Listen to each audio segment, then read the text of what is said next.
Report de la conférence internationale sur la région des Grands Lacs. Initialement prévue pour ce 12 février 2016, les chefs d'État de la région des Grands Lacs vont finalement se réunir en mars 2016.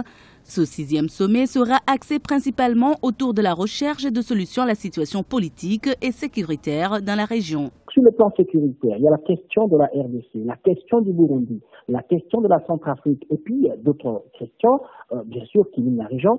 Ça c'est encore sur la table des chefs d'État.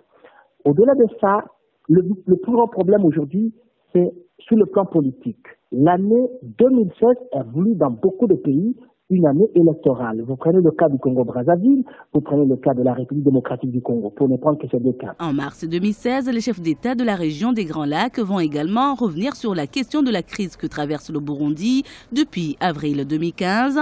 De même, la réélection de l'Angola à la tête de la CIRGL à la faveur d'un consensus des pays membres de l'organe régional sera aussi un des points clés de la réunion. La question du Burundi, à mon avis, doit être résolue par des voies diplomatiques. C'est une question qui ne peut pas trouver sa solution par la force.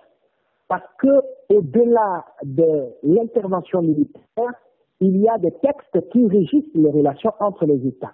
Et donc, la CIRGL, comme une organisation régionale, ne peut pas s'ingérer dans les affaires internes du Burundi. Et ça, c'est un problème sérieux. On l'a vécu lorsque l'Union africaine voulait déployer sa force au Burundi.